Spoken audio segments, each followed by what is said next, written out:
guys probably know, there's an arms race on campus. Bigger, better, faster. You know, like the dorms now are like better than most apartments.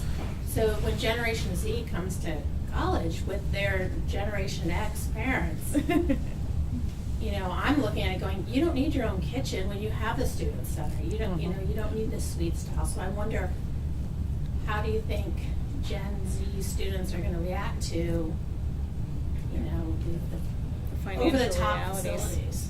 I mean, if they have to pay for them, they're probably not going to be happy about that, right? And in some ways, no matter what happens, they're going to have to pay for them somehow, whether it's a direct fee or whether it's the residence hall bill. I mean, many of them are talking, we heard students say that I had to choose not to come to college at all because I couldn't afford to live in the residence halls, and there was a mandatory first-year residence hall policy.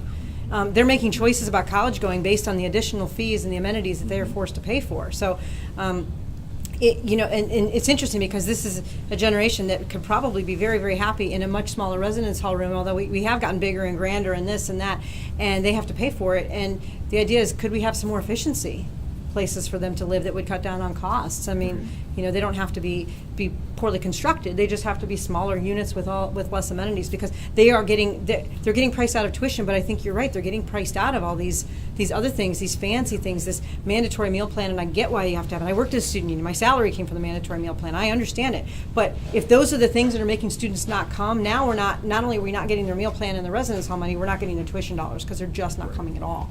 Well, it'll be interesting to see how those financial concerns, like if you have a student fee that pays for alterations, additions, renovations to your student union, and you have to go to a referendum, and you have this group of people voting saying, hey, I don't want my, even though it's not going to affect me, but it will for 3 years down the road, I don't want those students to bear the burden of, you know, a 50, 60% increase in their student fee because we want to build a $30 million student union.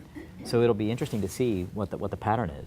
And I would also say that when they have to try to justify the value or the increase in this tuition, where are they going to look? They're going to say, okay, we're putting money into these academic labs, we're putting money into your education, we're putting it into residence halls where you're going to be staying. And I feel like that's where the student union really starts to suffer, because it's at least when I have had my interactions with the presidents and whatnot, it's always been, well, what does the student union contribute to the academic mission of the university?